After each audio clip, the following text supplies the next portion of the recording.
Thanks for tuning into the Hidden Tracks podcast. You can find us wherever you find podcasts or listen to music.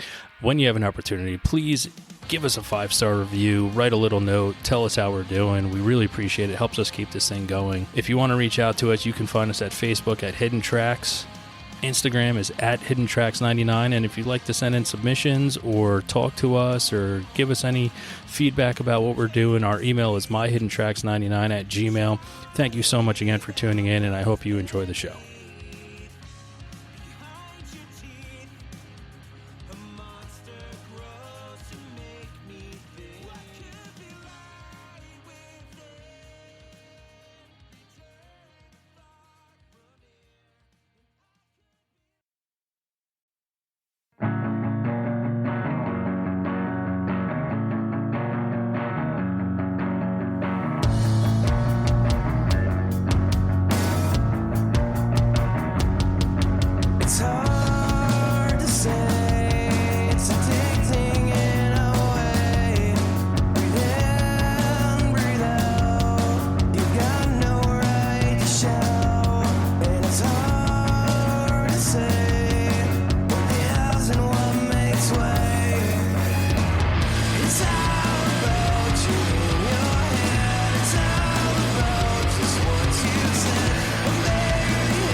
What you said, I'm barely hanging by a thread, just so you know.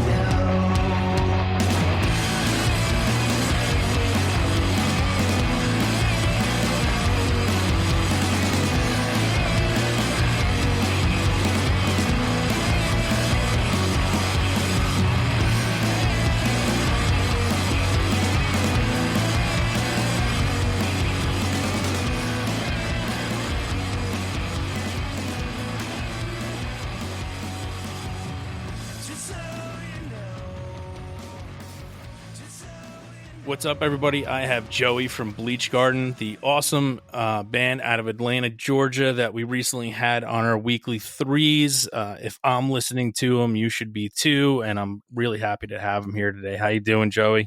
Doing well. Thank you for having me. It's our pleasure, man. It's finding your music and being able to display it and get it out there for people is something that I take a lot of pride in, and that's why I had you guys on our threes and reached out to you right after we premiered those threes, and here you are. So this is pretty exciting for me. Absolutely. So why don't you give us a little quick background about the band BLEACH GARDEN, how you got to where you are today? I think it all started probably more than a decade ago now. It's been through a lot of different iterations. It was kind of just like I was in high school and everybody was kind of starting to find what they wanted to do in life or what made them happy. And, I figured, hey, I want to play music. Like, this is cool. I've always, loved music and learned how to play guitar at a young age. So I guess it was just a logical step for me. And then throughout high school, just kind of jamming around with people and seeing the bands that would come and go over the years. But I think if you asked me if this, or, when this became more of a serious endeavor, more than just kind of like, I guess trials and tribulations, would probably be around like 2016, 17. So we've been around for a while, if you will, but I don't really consider anything before that, before we've actually put out any kind of recorded material or anything, is anything cohesive. I feel like that was kind of okay, well, like we've got our bearings straight and, we'll go from there. And with that being said, multiple members and iterations. And I feel like now, here we are in 2023 and it's probably the most cohesive unit I've had. Not only the musicianship, but just the participation and everything. It's kind of a well-oiled machine now, if you will. Was there something that changed around that time, 2016, where you decided to say, and push it forward? Was there something in your life that changed, or your mind was like, hey, listen, if I'm going to do it, it's going to happen now? I think it's more that the older that you get, you don't want to live with regrets, it's a hard, road to go, and there's no guarantee that you'll ever make it. Everybody wants to be a rock star, and that's all well and good, who doesn't? But I don't think that for me personally, I don't think that I could live with myself, 20, 30, 40 years, and just be like, well, I wish I would've. And it just seemed like that was about the right time. We kind of started getting into the Atlanta scene a little bit more, and it wasn't so much, jamming with friends or playing at parties and stuff. It was more of like, oh, we're playing the Masquerade, or these bigger venues and stuff. So I felt like it was only right. And that was when we recorded our first EP, was in 2017. So kind of feel like, once there was actually, a footprint, if you will, that was probably the best time to do it. Yeah. And that's always hard. I just recently saw some bands, a bunch of veterans in the game, but they're out there touring and their album's not even out yet. And there's like no songs to listen to. And I'm like, it's so hard to like, yeah, people want to see you, but no one knows the music and you're not selling anything there. Like, well, what's happening? So I can only imagine, like, you don't even have your EP out yet, but you're playing these, bigger places like the Masquerade. I've been there, fucking great joint. And like, it's okay, we got to do something. And, you take it from that aspect and you drop that EP. And did you see like a difference essentially when you had something to give to people, right? Like you had something for them, more, how do I say, something that they can take ownership of instead of just seeing you live?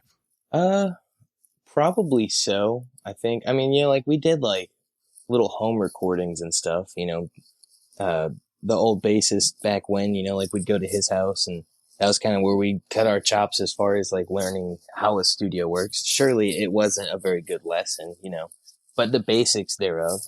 So we always had like little crappy CDs and stuff. We'd go to Walmart and burn those with just like little demo tracks and whatever. And a lot of the songs I don't even remember how to play, to be honest with you. So it's kind of like that. And to be fair, it really hasn't been until recently. Like we've seen some success with a few things, but this last album has definitely been the most successful, I guess, if you will. Just as far as, the reach of it and the feedback, just the general, reception of it, if you will. Yeah. And I'm sure it's hard because since there is no playbook, like, do you see a rhyme or reason why this one reached out more and got to more people? Like, is there anything that you think you did differently that, you didn't do in the past? To be honest with you, I feel like the whole thing, we kind of did it the wrong way this time. Or, what you would assume is the wrong way, like we did a music video and did a single and everything, but there were a lot of hiccups in the recording and just, kind of over analyzing things and really wanted to get it, to this next level compared to the last album that we did. We had a different bassist this time around, a second guitarist this time around. So it was kind of like, this is, that's what I was saying. This was the beginning of the amalgamation of this fine-tuned machine. We just kind of wanted to really like put that on, as the showcase, like, for those of you who have been listening, hey, this is us coming up, is it our peak? Who knows? You can always get better, but you know what I mean? At the time, it's like, okay, yeah, we're feeling really good about everything. Spirits are high. But aside from that, like promoting and marketing and stuff, I can't really say, a lot of the times I have to do it myself or we have to do it in house. And I don't necessarily know that I did the best of that comparatively, like I still sent it to people and, put it in all the right distributions and stuff, but like I didn't really, nail it home like the last few. And it's kind of just odd. Maybe it's luck, like we've got a couple placements on Spotify, editorial playlists, and I know that's a big step for sure, but just as far as, doing it by the book, if you will, it was very unorthodox, as we didn't really do much. And I feel like this time maybe the music is speaking more for itself than trying to sell it, or at least that's what I'd like to tell myself. Well, I mean, I do think it speaks for itself. It caught my ear. I mean, that's why you're here, because I heard it. I listened to it. I did my 5 run of listens. I have that, crazy thing that I have 5 different ways to listen to an album. And if it sticks with me and it leaves me wanting more, then that's, to me, that's success. That lends itself to, all right, I'm not going to forget this. And it doesn't have to be a catchy name. It doesn't have to be a fucking, catchy song or crazy shit on TikTok. It just needs to be fucking good music. And that's exactly what it is. So I commend you for that. Thank you. I appreciate it. I always like to say that we're just unapologetically us, whether that's for the better or the worse. Yeah. Should never apologize for yourself. There is, you are what you are and you create what you create, and that's it. Fuck you if you don't like it. That's what I always say to somebody. Fuck you if you don't like it. You're probably missing out on something you never know is great. So that's fair. Now, you brought up you started playing guitar at a young age. In your life, at what age did music really connect with you? And you need to remember what it was that connected with you at that moment. I started playing guitar when I was 6. I think that was just because, like my uncle and stuff. A lot of my music, or a lot of my family was really into music. Like my uncles and aunts and everything on my mom's side. Playing accordion or piano or singing or whatever other crazy things they could get their hands on. But one of my uncles was actually really into guitar, and long story short, back in like the 70s and all that fun stuff, maybe even the 80s. I'm not sure the exact timeline. He used to do the circuits around Boston and stuff where I was born. And, he ran into Steven Tyler and, got this whole opportunity to try out for Aerosmith and stuff. And, long story short, he didn't do it just because, everybody in life makes decisions, and it wasn't the decision that he wanted to make. So I think just kind of knowing that growing up was kind of cool. But I think for me, it resonated the most. Oddly enough, when I used to go to church a lot when I was younger, it wasn't necessarily something that I was super into, but I did like the pastor, and the pastor's son was about my age. And the pastor, when you were at church, it was very formal, and this is the word and all that fun stuff. But outside of that, man, he had tattoos and piercings and was just an old punk rocker. So every time I'd go over to hang out with his son, he'd play guitar. So that kind of, I guess, revamped my love for the guitar, because I finally had somebody to do it with as far as the playing aspect of it. But I think the love of music came from his dad, the pastor. He'd be like, hey, have you heard the Sex Pistols? No? Okay, check this out. Like, go bring this home, and next time I see you, bring it back and tell me all about it. Or, hey, have you heard Nevermind by Nirvana? And I just remember that blew my mind. Just that's absolutely dumbfounded. Yeah, that's a pretty awesome pastor to, Sex Pistols and fucking Nirvana. Here you go. I mean, that's a great introduction to some crazy noise that's going to, reverberate for the rest of your life. Oh, yeah, for sure. And I think he ended up taking his son and I to a show. And it was like the first real concert I'd gone to, or at least one that I could remember. It was it was Flogging Molly, like at the Masquerade in Hell. So I'd never been to anything like that. And it was this janky, divey bar, essentially. And this crazy band just came out and blew my mind. I was like, man, this is like, yeah, this is it. This is awesome.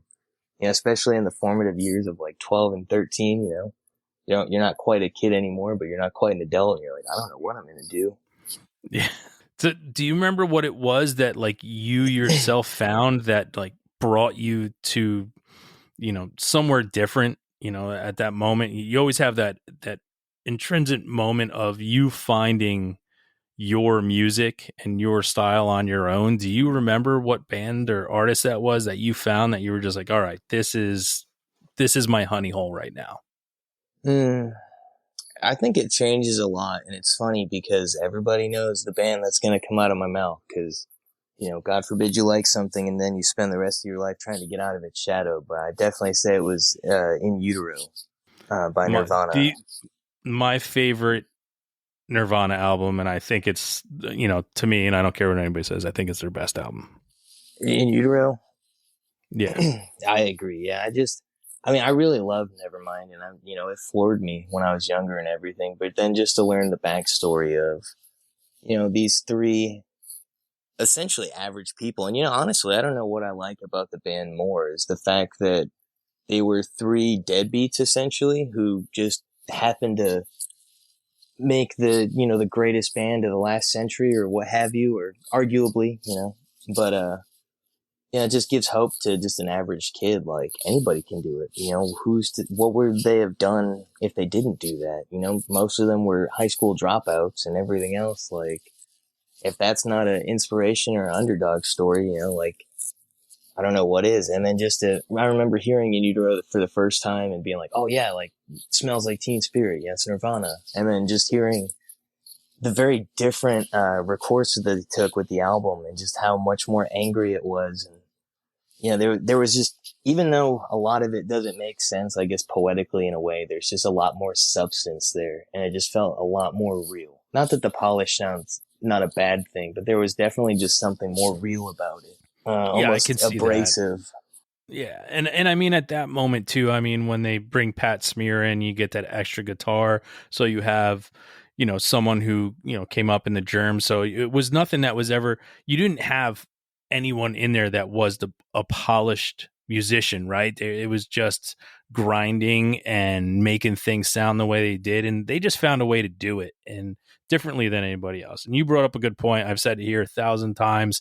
The best part about them was they did give hope to kids like us at a time where it's like, hey, we can do that. Like they look like us. They kind of are us. That we don't have to have teased hair and eyeliner and makeup on and tight leather jeans on. We can just have our t-shirt and jeans on and be who we are and play music. And that's what I think was one of the biggest draws about them, was because it wasn't that they, at that moment, they weren't the most extremely talented band in the world. They just said, fuck you. We are who we are.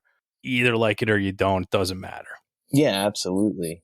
They were, I guess, at that time, the embodiment of, the idea of punk rock and anarchy and everything else. But it was cool how they were able to, go just past that, like it wasn't just punk. It wasn't just rock or whatever, like the metalheads liked it, the jocks liked it, everybody liked it. For some reason, I guess at its core, it just had this connecting thing. And I guess for me, that's the part, and who knows, maybe it was the inspiration thereof of just like, oh, that's the average Joes, and everybody loves the underdog, don't we? Yeah. I mean, that is the greatest story. Everybody does root for that underdog.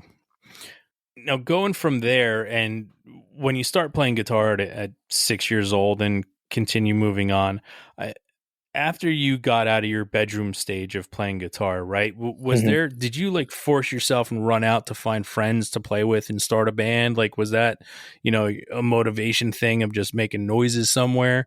Or, how did that go about? Because I know me as a kid, when you put an instrument in my hand, it was, hey, I got to find other kids that are doing it. Let's start a band.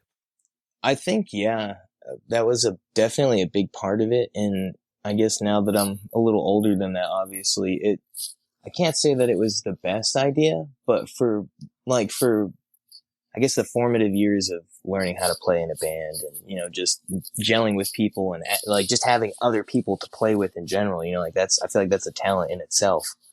I think for that, it helped me immensely, but I don't necessarily think that it helped as far as I had to learn my lesson later in life. And it sounds terrible, and I don't mean it rudely, but like, you can't just pick random friends and make a band with them. And it just doesn't work like that. As much as you want it to, and as bad as you want it to, sometimes, people just don't mesh sometimes. Yeah.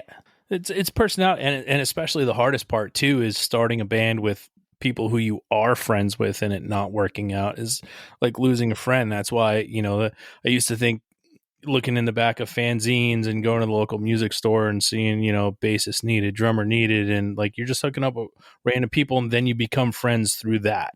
Yeah. I think that's kind of how things are now. I mean, granted, everyone that I'm playing with now, it's hard to say really. Like, a lot of it was through, oh man, like this. So skip back to the EP and everything, and the drummer and the bassist that I was playing with at the time were my friends from high school. And, I was like, at that moment in time, I was like, yeah, like, let's do this thing, here we go.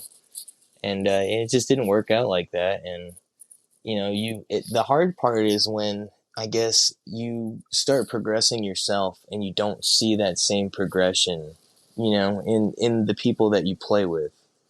And I think that was the biggest thing for the drummer, at that time, which he was a great drummer, but he just, that you have to stick with it, I guess. You don't have to practice like 20 hours a day or anything crazy like that, but just show enough interest, I feel like that's a big proponent to why a band is so good, is because they just click. They practice on their own and can get together and, don't have to take 10 years to warm up or what have you. It's pretty right off the rip. And so there was a lot of that, I guess, with him. And then just, we went out on the road for the next album and I had the same bassist at the time, but with a new drummer that I'd met through, someone else in the Atlanta scene that we'd play with multiple times. We're like, oh, check out this guy. I used to play with him all the time. Dude, best decision ever. Brandon is one of the best drummers I've ever heard. And I joke every time, he's like the human metronome, so it sucks the way that things happen, but in the long run, like, I couldn't be any more happy. I've got the human metronome. The new bassist is, I swear to God, he can pick up anything and make it make sound, which is ridiculous to me. He might even take my job one day. Who knows? And again, well, I mean, that's a hard thing about a band is you a lot of people mature at different rates, right? And that's the same thing with a band. You mature instrumentally at different rates as well, and your wants and needs are forever changing, and not everyone's stays the same, and you don't go on that same path.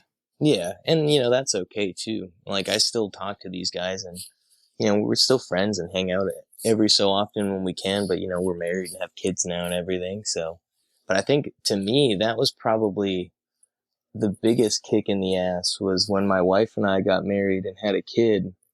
It was like, well, I really don't like doing 9 to 5. And don't get me wrong, I'll do my fair share. It's only fair. But I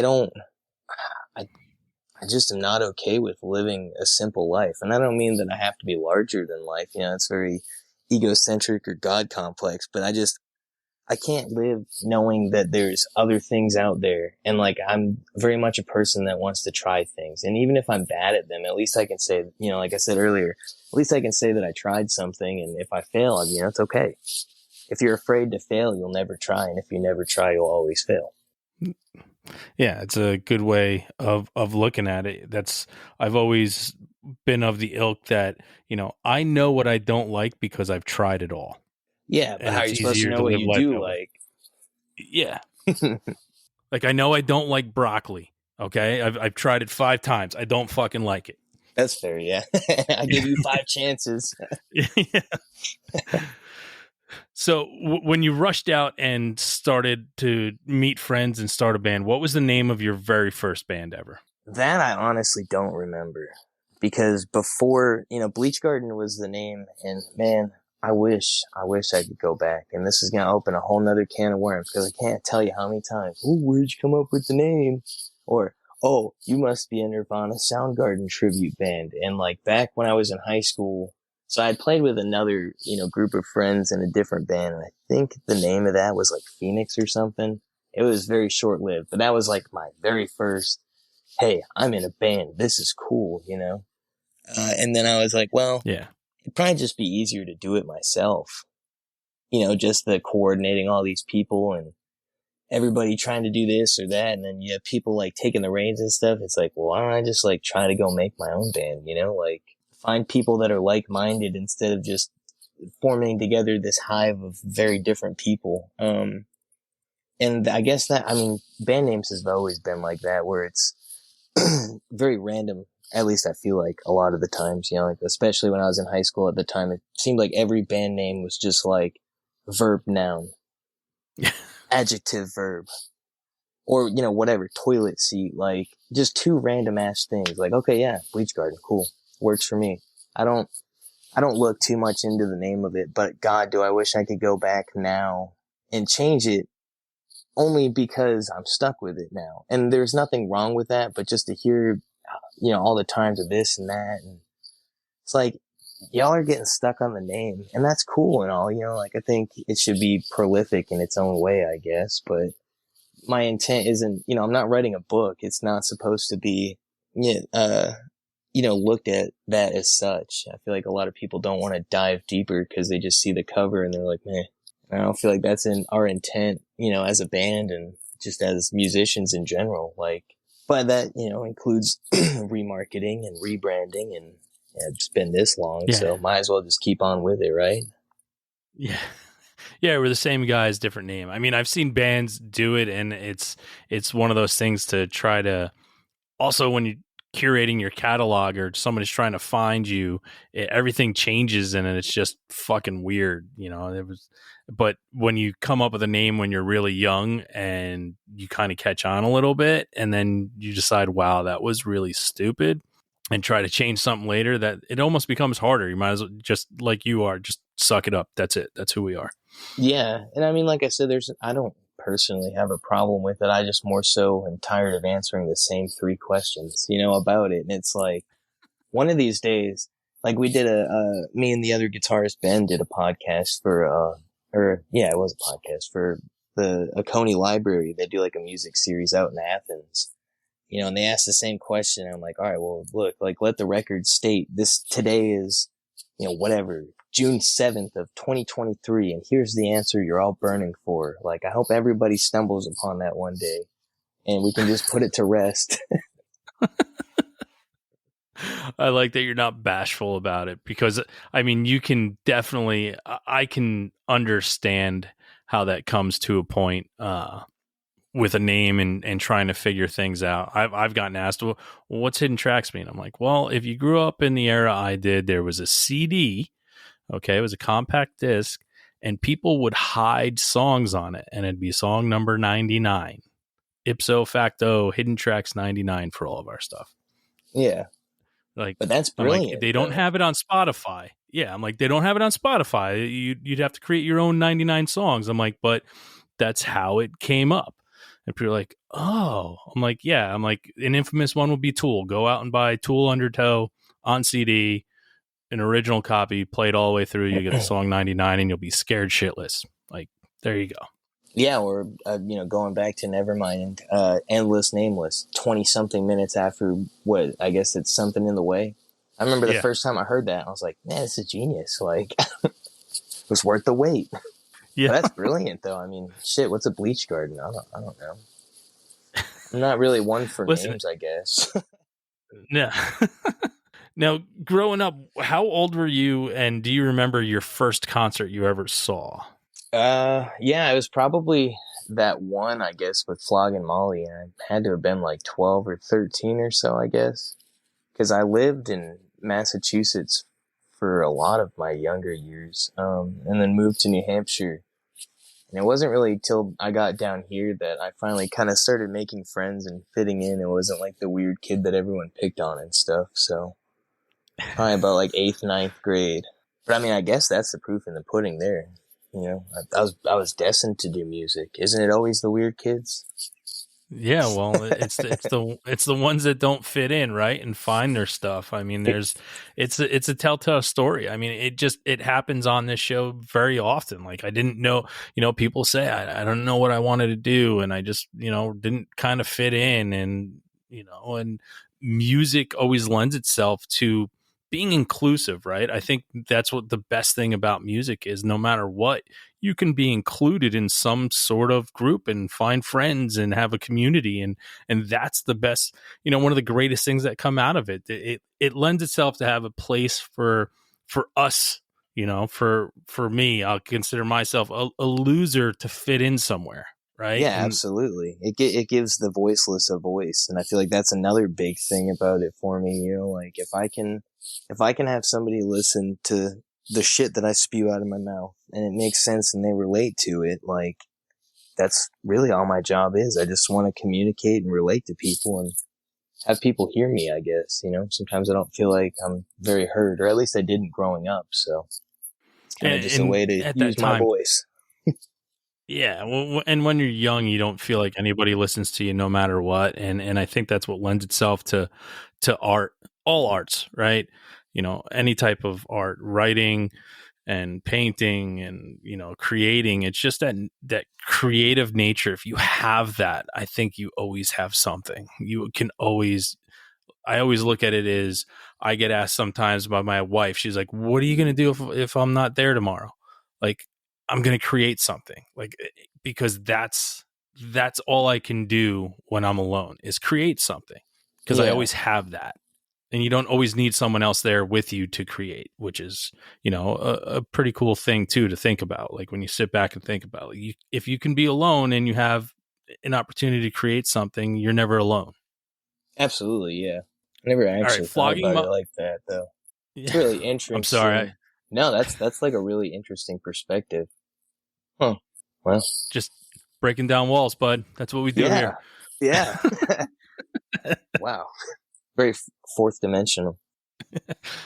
Now, so flogging Molly was your first show that you. What was the first show that you got to pick to go to? Because I know that's usually pretty important in your life. Is like, hey, I'm going to a show that I'm picking to go to on. Man, it'd be a toss up between, and this was, you know, probably a few years later. I didn't really go to a whole lot of concerts, at least that I can remember as a kid, you know?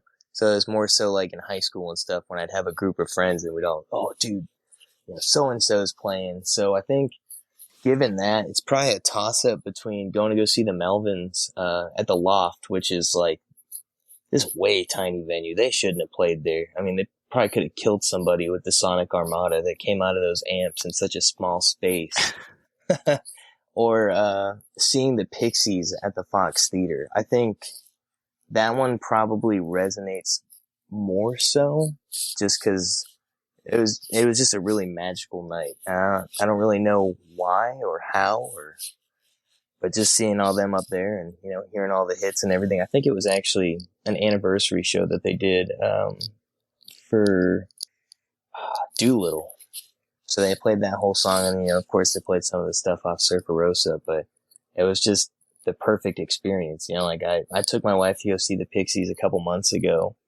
We saw the Breeders too, but, you know, this was, I guess, 2011, 2012 now, you know, and I still talk about it like it's one of the best shows I've ever seen. And there's no rhyme or reason as to why. It could have been because they had Kim Deal, and that's, you know, obviously a big deal. But, you know, we went to go see the Pixies, and it was a little underwhelming. And I was like, oh man, like hoping I could catch lightning in a bottle twice. But that first time, yeah, it was perfect. Yeah, there's also that magical moment of the first time, like you see a band that's revered and, you know, someone that you grew up, you know, admiring, right? And the first time you see them is fantastic. You know, I've been searching for the same high for Smashing Pumpkins as when I saw them in 1992. Like when I saw them in 1992, it was fucking brilliant. And every time I've seen them since, which has only probably been about 4 or 5 times, it's just not good. And Yeah. I'm like, am I just holding on to something? Was it that moment? And there's some other bands that I've seen, you know, 15 times that have never fucking disappointed, been great since the moment I saw them. Yeah. You know, but I think it's just at certain times when it hits you. And then, you know, I saw the Pixies again. I want to say it was probably June, or might have been May or June. I was traveling for work, and I was just staying in Cincinnati, and they were playing that night. I was like, looks like I'm going to see the Pixies by myself tonight. And Yeah. it was good, but it wasn't what I remembered. Same thing as you. I was like, it's good, but it's not, you know, exactly how I remembered seeing them. Yeah, I mean, I hyped it up for months to her, and it was funny too because I saw that they were coming to Atlanta, so I was like, oh man, you know, like we're gonna go see the Pixies. And oddly enough, a friend of mine this was probably a couple months, I guess, before around like Mother's Day. That we were talking about. We bought the tickets to go to Pixies for like June or something. And a friend of mine had made a post on Facebook talking about the Breeders coming. And I was like, no way. And I scalped some tickets for probably way too much more than I should have. And honestly, like, she loved that. I mean, that show was absolutely fucking killer. I've never seen the Breeders before, but, you know, I absolutely love them. And that's the show that she, like, hangs on to now to this day. Like, the Pixies failed in comparison compared to, you know, the Deal Twins. Again, in a really tiny venue, just packed to the brim. That's one of my favorite things is having a tiny venue and a band like the Breeders playing there. And I hold on, I'm not a big venue guy. Like, I have a hard time. This year has been my most big venue concert going, I think, of my entire life. Like, and I don't like it. I don't feel part of the show. I don't feel part of the community that a small show brings. You know, it's like, I can't go, you know, I saw The Cure at Madison Square Garden. It was great, but at the same time, I was like, I'm loving this, but I'm also not loving it. Like, it's just a weird feeling. And then I go to a show, you know, the very next night in a small place here in Jersey called Crossroads that I scream to the mountaintops is the greatest, you know, live small music venue around anymore. And it's just packed to the gills and everyone's there. And it's a killer fucking show. I'm like, how is the band probably isn't better than The Cure I just saw, but it just feels better. Oh, I think it's probably the atmosphere more than anything. You just can't help, like, when you're in an arena, obviously the musician in me was like, man, I would hope that someday I can play in an arena. You know, who doesn't? That's like the end goal. But I guess as a music listener, there is a very real sense of like disenchantment with that, because yeah, you're there and you're hearing it, but it's just not the same. Like, I saw the Foo Fighters in like an arena-esque setting, and obviously it was great because it was the Foo Fighters, but I wish I could have seen them, you know, at the tiny dive bar or whatever. Yeah, it would have been like, holy shit. Yeah, that's why I try to never miss a show in a small venue that's close to me when I have the opportunity, because it's nothing gets me going more than that live small show feel. Like, I always walk out like excited. Like, I don't want to go home, but like, I'm so excited and so happy that I was there to experience that and witness that. Like, that's my joy. Yeah, absolutely. It's hard. So here's gonna be a hard question for you. This is where what we call pick your favorite child. If someone has never listened to Bleach Garden and you had to play him one of your songs that would best describe who Bleach Garden is, what song of yours would you play for them? Man, yeah, here we go. This is a hard one. Yeah. On a side note, it's funny that you ask that, because a lot of the times when you're writing music, you know, there was definitely like 3 or 4 on this album. You know, we joke around and call the bangers. Obviously, we love all the songs, but there was like 3 or 4 where it was like, yeah, these are the bangers. Like, these are the ones that people are gonna like, oh yeah, such and such. And oddly enough, only 2 out of the 4 actually turned out to be bangers, comparatively, you know. So I think, with that being said, as cliche as it probably is, I'd probably say our song Manic. It's kind of weird, because I guess we always kind of do the same thing, in the sense that, you know, if it's me and the same band playing, it's always going to sound like us. You know, your sound can evolve, but it'll never not be you, you know? But I think it's that nice crossroad between some of the heavier stuff that, especially this next album is going to be, versus some of the, I guess, more sugar-coated stuff that we've done, you know, with still that kind of edge to it. You know, a very good middle ground, you know, like, you might like metal, you might like it because the guitars are loud, you know, you might like pop music, you might like it because the melody has a hook. It's just a very even road, song, and that one in particular was kind of hard, just in general, because it was one of the 2 on the album that really pushed me to be better vocally, which I guess I struggle with because I don't really consider myself a singer, if you will. I don't technically know how to sing. Oh, that's That's surprising considering that it sounds fantastic. So Thank you. unless you're fucking Lil Wayne auto tuning the whole time. I mean, I'm sure everybody does it now, but who knows? Maybe that's the magician's trick. Maybe that's why it sounds so good. just great production. Yeah, who knows? It's all in our engineer's pocket. And magician never says his secret. You just have to see it live someday and judge for yourself. Now, sometimes it's the same, sometimes it's different. But would you say that Manic is your favorite song you've ever released, or is there another song that's just like that's your song? You're like, that's the one that I love the most that I've created so far. I don't know. There's probably like 3 or 4 that are pretty close, to be honest with you, just because they're for whatever the reason is, whether it was the next hurdle or like another good example on this album. So we did, before COVID hit, on a quick side note, we did 3 singles, and the plan, this was, it was me, Brandon, so the drummer I've had since everything after that EP. And then a new bassist had joined us. So we're like, oh, well, yeah, like, everything's good. This is killer. Let's go record some new music. So we were able to get 3 singles out, before the lockdown and everything. And the plan was to do an album, but, no one really knew what was going on.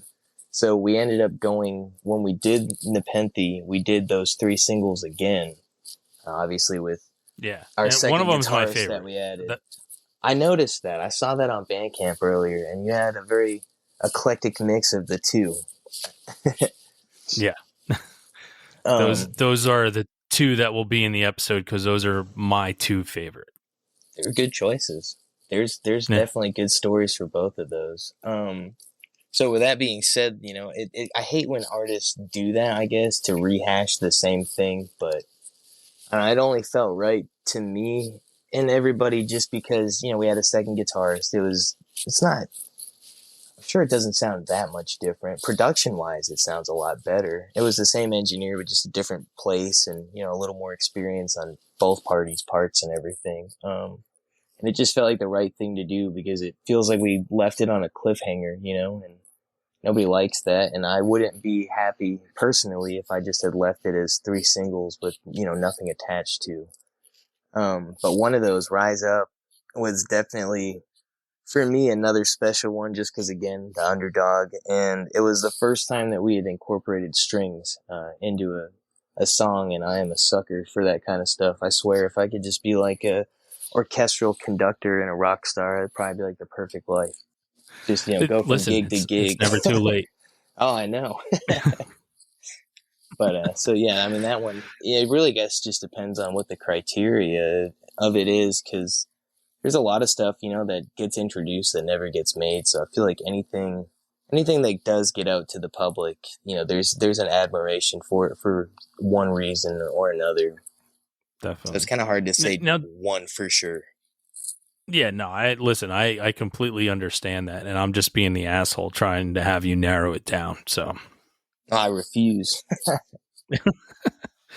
Do you have a band that in your life that you lean on? And what I mean by that is something when you don't know if what you want to listen to, you find yourself just constantly going back and listening to that one band. Rolling Stone categorizes it as your favorite band. I go with the band that never lets you down. I mean, it's definitely a few. The Pixies, the Breeders, Nirvana. That's always, like I said, I don't honestly listen to Nirvana as much as I used to, but it's always there. I don't think many people do. It's one band, and I've had this conversation with so many people. I'm like, listen, they were phenomenal, but you ask, person that's like, oh, dude, Nirvana is so fucking good, and I'll just be like, when's the last time you listened to Nevermind? And I'll be like, I have no fucking idea. 15 years ago. Like that's what happens. It's really strange, honestly, and it's not that I like them any less. I've imprinted it in my brain. There's probably like the sound script, like on a record, just in my brain of that. So it's kind of like, yeah, well, there's other stuff too. Honestly, the Foo Fighters are one that I'd been kind of stuck on here recently-ish. I get it. More so the earlier Foo Fighters. when they were great. Yeah. I'm Not all to say for that they're not great experimentation. anymore, but you know, it was straight up in your face rock and roll, and the unapologetic rock and roll. Here it is, and that's what I loved about, you know, the early stuff. Yeah, absolutely. Yeah, Wasting Light was a good album. After that, I mean, like I said, it's all preference and taste. You know, music is subjective. But sometimes I feel like that's a good example of when you try too hard to change something, or you try too hard to push the boundary. You know, like that, going back to talking about record labels and the formula that they have now for profitability. You know, I think that personally to me was, you know, the earlier days and some of the first few albums, you know, with, in my opinion, Wasting Light being one of the outliers, you know, or acceptances of that, is that like that was their formula, you know, like don't change or fix something that's not broken. Yeah.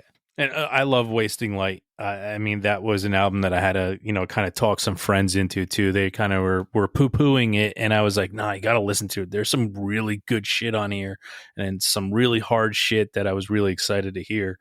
And that is kind of, and that's kind of like after that came out, that's when they started doing, you know, that's when Dave started doing all this other crazy shit, and, you know, having the Sonic Highways or whatever the fuck it was on HBO and doing that, and all this kind of different stuff, which he can do whatever the fuck he wants. But at the same time, it was like, all right, there's a little of it too. Yeah. Good thing I never did that and was never good. What is bored of it. Or is it getting bored, or is it selling out? I mean, either way, I guess it's acceptable. You know, eventually at some point, it's like, all right, well, everybody sells their music catalogs now, right? Isn't that the new way to sell out? Yeah. It's unbelievable. I mean, but especially you look at bands like the Rolling Stone that sold their catalog. But I mean, you're 80 fucking years old. What are you doing that with that fucking $800 million now? Yeah, I have no idea. What are you doing? I figured that they were already set for life, like in the mid 80s. Yeah, I don't know. It's weird. Like, what are you building an empire or a secret spaceship? Like, okay, cool, colonizing Mars. Somebody's got to do it. I mean, I guess the whole so, Matt Damon thing, that was fake, right? So someone's got to try to make shit potato somewhere. Yeah. But yeah, I mean, it kind of changes day to day, just as far as the things like, I guess recently been really stuck on this band Basement. Someone had showed me the song Covet, and that's one that have been on repeat on, and there's no rhyme or reason as to why. And I guess I kind of go through phases of that. Like, you know, I'll find something that catches my ear and just kind of stick on that for a little bit and like try to learn like the dichotomy of it. Like, what makes this good, or why do I like this, or like this guitar tone. I mean, it's so weird, like looking at bands such as a Basement. I fucking love them, and it's like watching them to see certain times, like it's like people are like, Basement's huge, and it's like, well, they're not that big and they should be bigger, but it's like a lot of people knew who they were, but they're not selling a lot of well, no one's selling records, let's be fucking honest. It's fucking, we're all selling horrible our soul to Spotify or whatever else. Yeah for pennies on the dollar. 5,000 downloads to make the same of one song to make the same amount of money for a fucking t-shirt at a show. Like, just buy your fucking t-shirts. Like, which sucks though, because what else are you supposed to do? You know, everything nowadays, you know, I feel like people, this is everybody, you know, has a very goldfish kind of mentality. Like, oh, it's a fishbowl, swim around, couple seconds, oh, a fishbowl.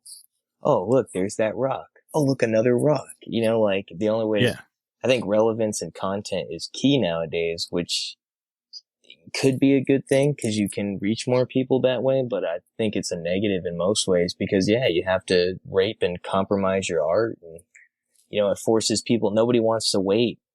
You know, I mean, unless you're Tool. Okay, don't get me wrong. Everybody will wait 10 years for another Tool album. But, you know, other than that, you know, you wait 2 years, 3 years like they used to do it. There's no hype and everyone's like, who's that again? Yeah, people have moved on. And that's what I hate so much about where we are and the world of music is the skip button. You know, I grew up in an era where, you know, CDs came out when I was in high school. It was CDs were becoming the big thing. You still probably couldn't afford them half the time, so records were fucking cheap and tapes were cheap. But you couldn't like really skip. There was no skip button until you got to the CD. But again, when they were $25 in fucking 1995, you don't want to skip because you don't have enough money to go get another one. So you were forced to listen to it. And now that, you can sit here and say, Alexa, skip, and go on to the fucking next thing, which is a great thing to yell at a bar when fucking shitty music comes out. Oh, yeah, for sure. Yeah, I mean, you don't get as much of an appreciation, whether you like the music or not. If you want to say forced or not, or you want to get your $25 worth, like, you still had to hear it note for note all the way through. And okay, you may not like majority of it, but there might be one bridge or one vocal, hook or one guitar lick or a drum fill, just something that you're like, wow, like that is awesome. Yeah, you're forced to enjoy, as I used to say. I was forced to enjoy a lot of CDs that I owned because I couldn't afford to go get another one for 2 weeks. So I was listening to that one over and over again. And then all of a sudden it clicks and you're like, oh, I really like this. Yeah. And there's no time for that anymore. I don't think no one has that. Everyone has the time. They just refuse to use it on something like that, to give things a chance and to kind of, percolate inside of you and be like, oh, all right, now I'm in. Now I get it. Yeah, well, it's like goes back to the name conversation. Most people just look at the name and they're like, whatever. Yeah. Now, is there some type of music that you listen to that people would be really surprised you get tons of enjoyment out of? I'm sure we all probably have our own answers, but for me personally, I like to delve in top 40 sometimes. It's not that surprising, I guess, everybody, you can't escape it. So, but like artists like Adele, I love Adele. I think she's great. Yeah. Sometimes, I'll just throw on a jazz playlist if I'm just want to relax. Couldn't tell you who it is, but I like it. It's nice. It's soothing. Definitely more, there's always the punk and metal argument. I think I definitely fall more on the punk side of that, but, I definitely here lately at least have been delving more into the metal side of it. So maybe that's shocking. Maybe that's not, It's kind of hard. Like I said, yeah, I'm not shocked by that. Yeah. It's more like, oh, really? I will say, I'm not as big a Soundgarden fan as you would think I am. Why? Just by the name of your band? Yeah, exactly. See? You see?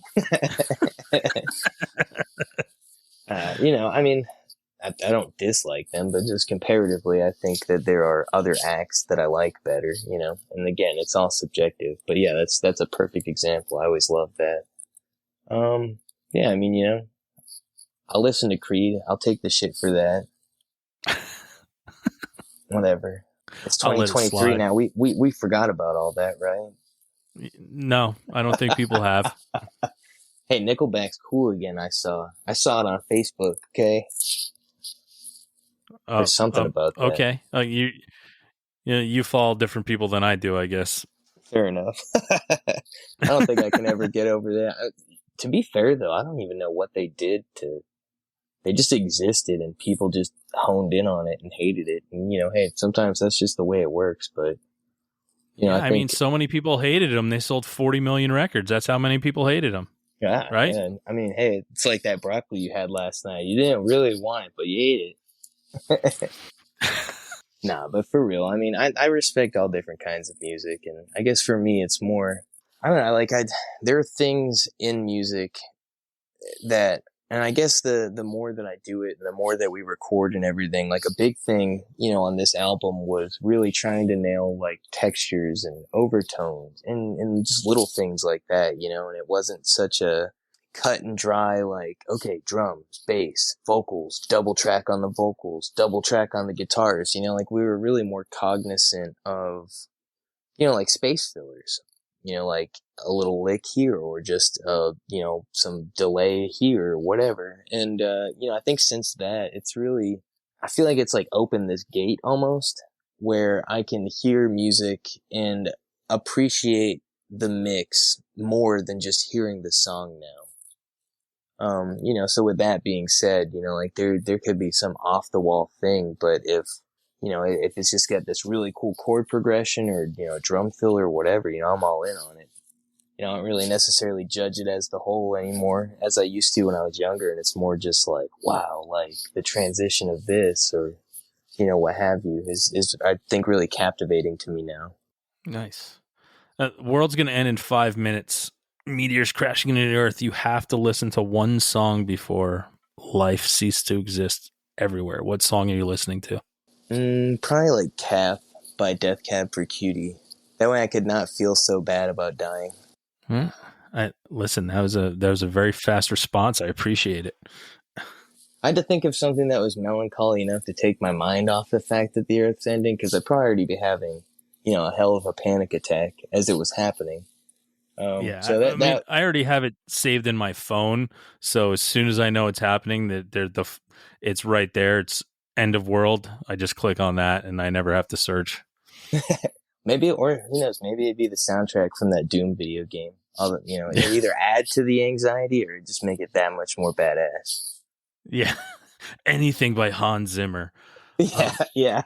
See, but that's another thing. I've really been getting into like compositional music like that lately too. So it's hard to, I'm kind of all over the place. I wish it was like how it was when I was younger, where I'd be like, I love this band and I'm gonna listen to this band. But now it's like, just go down the wormhole, and I will. Like I'll watch videos. There's so much, and it's so awesome that there's so much, but it's also so hard with so much being out there for the cream to rise to the top, right? You got to weed through a lot of fucking shit to find awesome stuff that's really going to keep you there. Yeah, absolutely. It's almost like a choice paralysis, and I feel like that's the other, if doing music nowadays is a double-edged sword, aside from the obvious reasons, I think the goldfish mentale of the consumer and the, always what's next, that mentale, and then the fact that it's just so oversaturated and you have, choice paralysis. I think those are probably the two downfalls, at least in my opinion, of everything that's going on now, aside from, like the piddly stuff. But at the core, I feel like, those have definitely helped the decline. Yeah. Well, and that's why I'm trying to pick and choose for the music to get out there so people listen to them, such as yourself. Absolutely. I mean, I think it's great what you're doing. I wish more people would do that. Everyone's, so quick to judge and opinionate rather than, actually listen to things and hear it out. Yeah.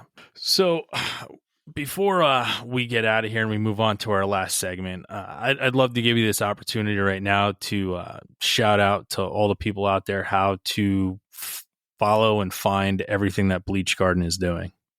Yeah. We're on... trying to think. We're on Spotify. I mean, pretty much on whatever platform that you like for streaming, Spotify, Apple, all that fun stuff. You can find us on Facebook and Instagram with the hashtag or the @ or whatever you want to call it. Who knows? I'm a man of the 20th century, apparently. But at Bleach Garden 94. We're on YouTube under the same name. Pretty much a little bit everywhere. Or you could do a Google search. It might pop up that way, too. Who knows? Yeah, hey, Google's there for a reason, right, people? You probably want to put band, though. Otherwise, it'll probably just, pull up ads about Clorox and pouring bleach in your garden to kill insects or, Yeah, it's just a commercial for Roundup. Pretty much. And I'm not going to say I know that from experience, but that's totally what it is. So be sure that you're specific.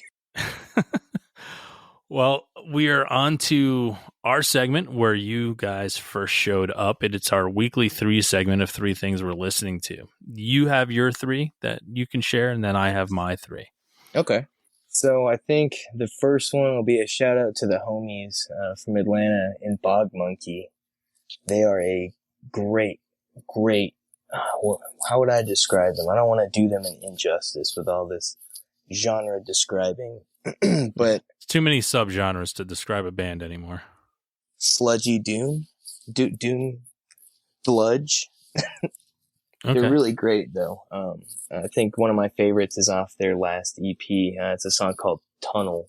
Definitely worth the listen. Another one would be a band out of Asheville called Rhinestone Pickup Truck, who I don't have all the details for yet, but we'll be doing something with them in November, I hope. I'm still waiting on everything to finalize out to the West Coast, so that'll be fun. And I think the last one, of course, would probably be Basement Covet, because it's been on my, stuck in my head the last week. It's still fresh. Awesome. Nice. Good 3. All right. My 3 for this week. My first band is a band called Fleshwater out of Massachusetts. The name of the album is We're Not Here to Be Loved. As always, it's music. Just go fucking listen to it. I'm not going to describe it to you. I'm recommending it, so you should be listening to it. Next is a band called Sweet Spine. Album that I've been rocking is C-Section, but they just dropped a new single called Darkness, which is just straight fucking fire. It is what it is. You listen to it, it's darkness. It's everything you need to be when you're alone. So check that out. And last but not least is a band called Home Is Where, and that's Where. The name of the album is The Whaler. Florida, I'll say indie band. Listen to them. Check them out. They're fucking awesome. So those are my 3 for this week. But Joey, thank you so much for being here. Thank you for doing what you do and creating music. Without it, you and I would have never met and never talked. So it's really important what you're doing. I want to say thank you, because what you do means something to people, and whether or not they tell you or you hear it on a daily basis, it does mean something. Keep rocking. Keep going out there, keep creating. We'll keep listening, and hip hip hooray for Bleach Garden. Go run out there and do your thing. I'm excited for the things to come, and I'm excited for your new album to come out too. Thank you. I really appreciate your time. It's been a blast, and yeah, I think for right now, at least, the future's looking bright. I will say, the next album, there's no plans of recording it, but it's ready. The material's there, and it's the next evolution. Definitely a lot heavier, and we'll delve into that when we get there. Awesome. Well, when it comes out, we'll do this again. Sounds like a date. All right. Well, everybody, you know what time it is now. It's time to go out, listen to Bleach Garden, and have a great fucking time.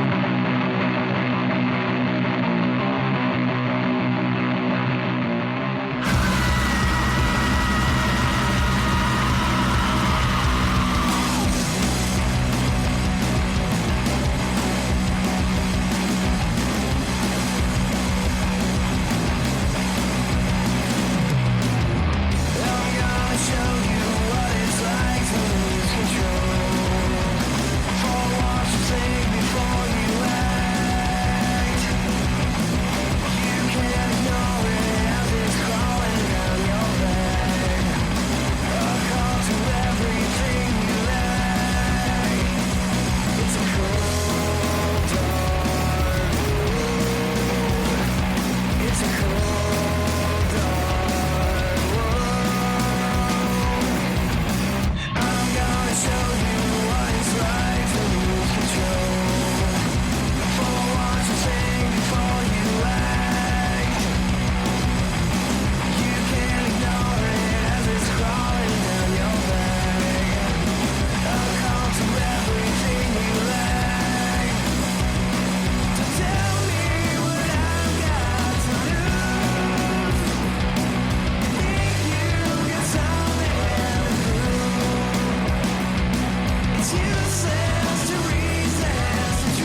Thanks again for tuning into the Hidden Tracks podcast.